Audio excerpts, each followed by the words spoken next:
नमस्कार, आप देख रहे हैं सीएनबीसी आवाज। बजट आने में अब कुछ घंटे बाकी हैं। अच्छे दिनों का सपना दिखा करके सत्ता में आई है मोदी सरकार और कल उसका कड़ा इम्तिहान है। एक तरफ करोड़ों उम्मीदों का दबाव है तो दूसरी तरफ खस्ताहाल इकोनॉमी। आज जो आर्थिक सर्वेक्षण आया है उसमें भी इकोनॉमी की पिक्चर कोई खास अच्छी नहीं दिख रही। अब सवाल ये उठता है कि मोदी के पहले बजट में चौंकाने वाले ऐलान होंगे या वो दूर की सोच वाला एक लॉन्ग टर्म थिंकिंग वाला बजट होगा। वैसे रेल बजट के बाद ऐसी उम्मीद बनी है कि मोदी एक बैलेंस बजट पर ही फोकस करेंगे, न कि सरप्राइज अनाउंसमेंट्स पर। कुछ बोल्ड फैसले भी होंगे तो कुछ मरहम लगाने वाले ऐलान भी हो सकते हैं। कल आने वाले बजट पर चर्चा करने के लिए हमारे साथ दिग्गजों का एक बड़ा पैनल जुड़ रहा है। हमारे साथ जुड़ेंगे बीजेपी के नेता जयंत सिन्हा, हमारे साथ हैं श्रीराम ट्रांसपोर्ट के MD Umesh Revankar, Indian Overseas Bank के CMD M Narendran, Motilal Oswal financial services के Ramdev Agarwal, market expert Gul Tekchandani और क्रिसिल के चीफ इकोनॉमिस्ट डीके जोशी। सभी मेहमानों का वक्त निकालने के लिए बहुत शुक्रिया है। रेल बजट के बाद और बाजार का आज का हाल देखने के बाद इकोनॉमिक सर्वे आया तो अब हम सब लोग एक प्रकार से रिविजिट कर रहे हैं कि हमारी जो इच्छाएं थी या जो हमारे अनुमान थे उनमें क्या सही निकलेगा, क्या गलत निकलेगा और मोदी का पहला बजट कैसा होगा। नरेंद्रन साहब, सबसे पहला सवाल मैं आपके पास लेकर के आऊंगा। एक बड़ा फोकस रहा है बैंकिंग सेक्टर, खास करके पीएसयू बैंक डिस्कशन में। आप एक बैंक चेयरमैन के नाते क्या नजर रखेंगे कल के बजट पर?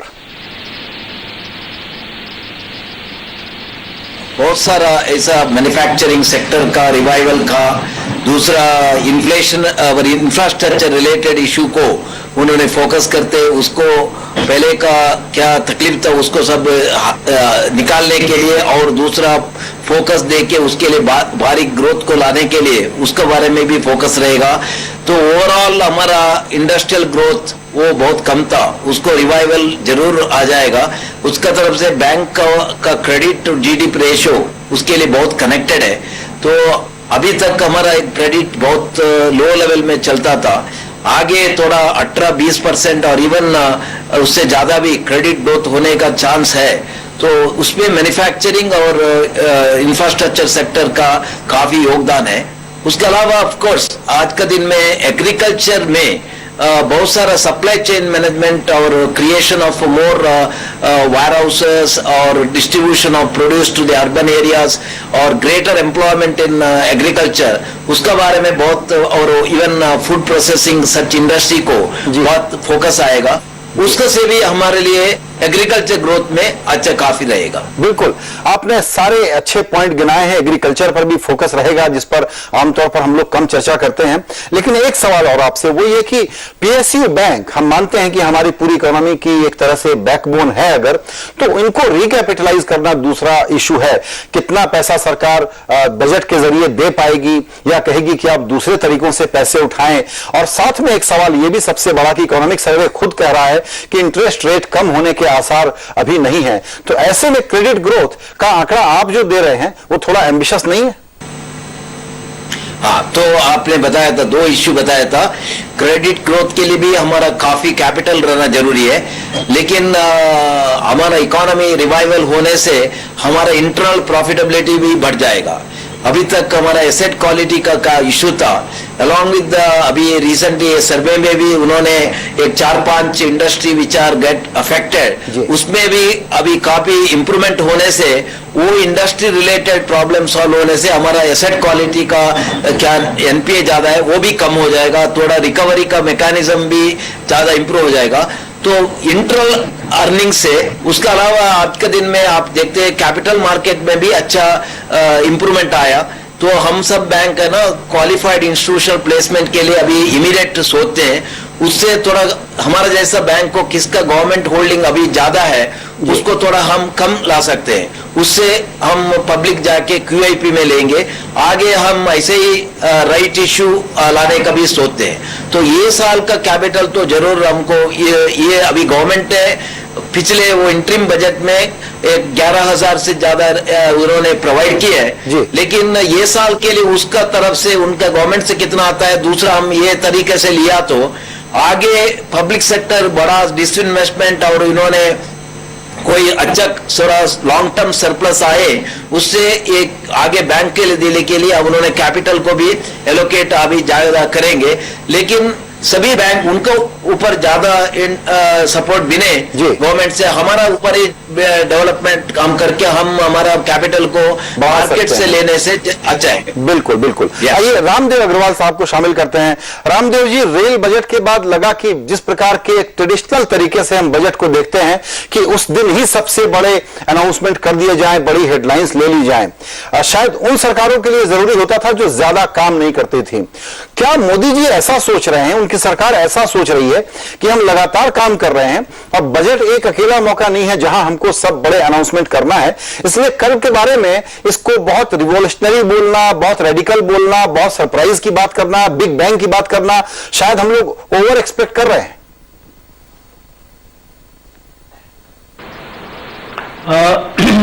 नहीं, ऐसी बात नहीं है। थोड़ा एक्सपेक्टेशन बिल्ड होता है।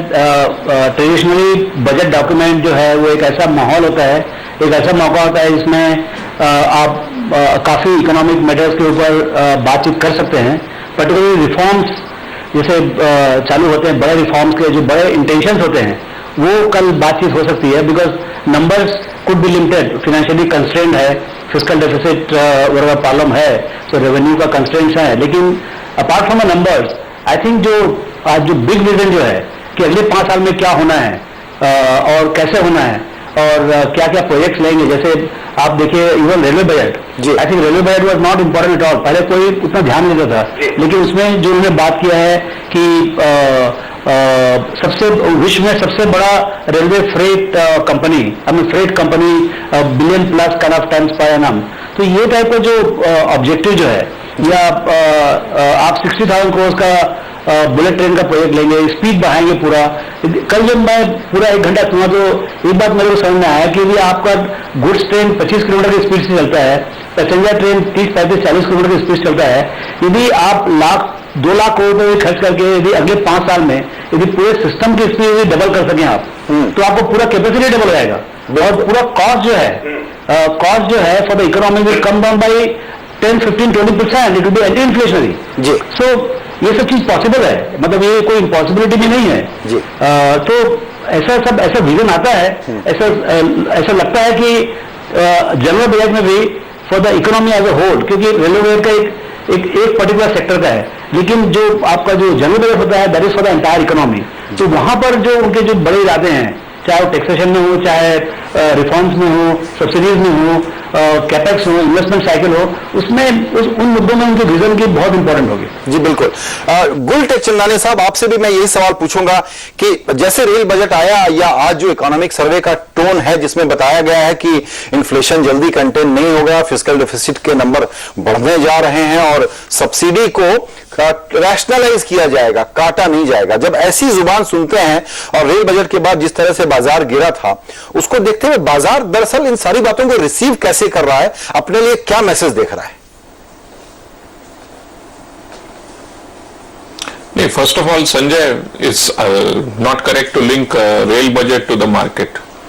और मुझे लगता है market has fallen on its own weight. It had run up pretty fast. और जो रेल बजट था, first time I think before the rail budget the fares were increased.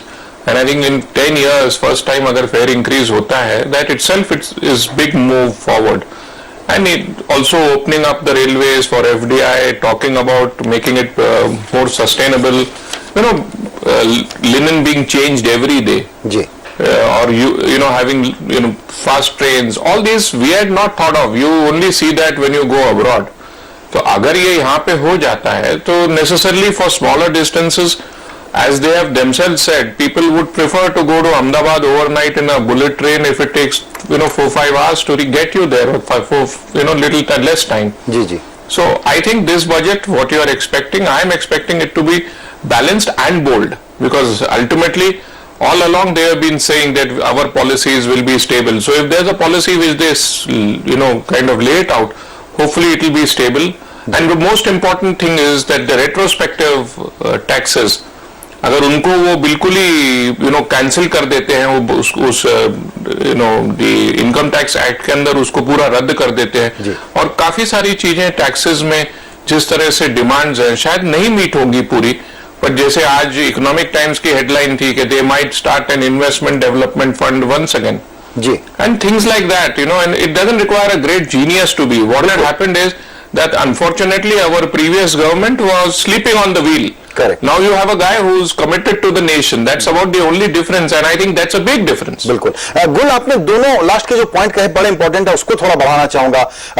Investment development fund पर बाद में आऊंगा। रिट्रोस्पेक्टिव टैक्स के बारे में अब हमको जो समझ में आ रहा है कि इश्यू ये है कि अगर अभी चूंकि कई मामले डिस्प्यूट में हैं और बातें चल रही हैं, अगर अभी से फिर कानून में अमेंड कर देंगे तो एक स्कैंडल की और एक इल्जाम लगने की संभावना खड़ी होगी।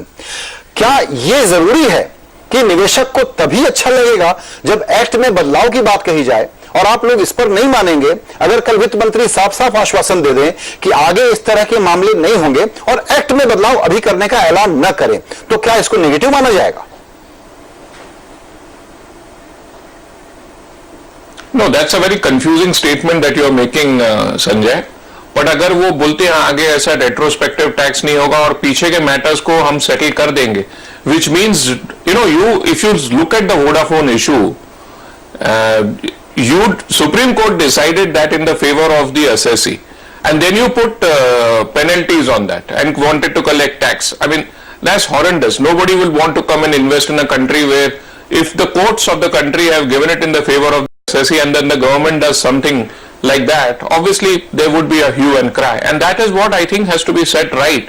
और अगर वो हो जाता है तो I think you will see a lot of money not only coming for FDI, a lot of money will straight flow into the bonds, I would say. बिल्कुल। Ramdev ji, forget the stock market for a minute. It will impact your bonds and thereby your interest rates. जी बिल्कुल। रामदेव जी, ये जो गुल का जो formulation है कि act में बदलाव का साफ ऐलान जरूरी है, आप भी मानते हैं कि जरूरी है या सिर्फ आश्वासन से काम चल सकता है कि हम रेट्रोएक्टिव टैक्स के मामले नहीं उठाएंगे? नहीं, और आश्वासन से, क्योंकि सरकार जो ऑलरेडी क्रेडिबिलिटी लॉस कर चुकी है, मतलब उनके बोलने से जो सरकार की जो एक इज्जत होती है कि हम ये बोल रहे हैं कि आपका कोई डिस्प्यूट है, आप you go supreme court and if there is a settlement then that's the final word, I mean that is the highest authority. लेकिन क्या है कि as a nation we are lost out in this particular credibility issue, and उस credibility को वापस लाने के लिए ये एकदम form statement is necessary, it is a must almost. तो ये यदि इसमें पूरे in a form way what ever they want to do in most unambiguous terms, क्योंकि क्या है इंडिया में होता क्या है, आप 4 कदम आगे बढ़ते हैं और 3 कदम पीछे आते हैं आप। जी बिल्कुल। इतना कंफ्यूजन करते हैं आप। कैपिटल गेन्स टैक्स अबॉलिश किए, लेकिन आप और कोई गाइडलाइन दे दें कि बिजनेस इनकम भी हो सकता है। बिल्कुल। मतलब नहीं, तो ये बात कैपिटल गेन्स टैक्स में उसमें वो जो बिजनेस जी नहीं, ये बिल्कुल इंपॉर्टेंट पॉइंट आप दोनों ने हाईलाइट किया कि ये एक ऐसा कसौटी हो गई है जिस पर साफ अनएम्बिगुअस पोजीशन क्लियर होना इस बजट में बहुत जरूरी है। हालांकि बहुत सारी चीजों को मिलकर के बजट बनता है, लेकिन एक प्रकार से ये टेस्ट केस हो गया है। आइए यहां उमेश रेवनकर साहब को शामिल करते हैं, वो दूसरे मुद्दे पर जो इन्वेस्टमेंट डेवलपमेंट फंड का जिक्र किया अभी कि एक प्रस्ताव शायद ये हो सकता है। आप भी समझते हैं कि इंफ्रास्ट्रक्चर के बारे में नरेंद्र मोदी की सरकार बहुत ही ज्यादा एम्बिशियस है, इतने बड़े प्रोजेक्ट सोचती है जो नॉर्मली हम लोगों को सोचने में कलेक्टिव साइकी में थोड़ा सा वक्त लगता था कि बुलेट ट्रेन पता नहीं कब करेंगे, सागरमाला पता नहीं कब बनाएंगे, या सरदार पटेल की इतनी बड़ी मूर्ति जो कि स्टैच्यू ऑफ लिबर्टी से बड़ी हो, ये क्यों सोचना चाहिए? आप समझते हैं कि सरकार इस बार आगे बढ़कर के अपना पैसा देगी, प्राइवेट प्लेयर्स को इन्वॉल्व करेगी, बोलेगी आप पैसा रेज करिए और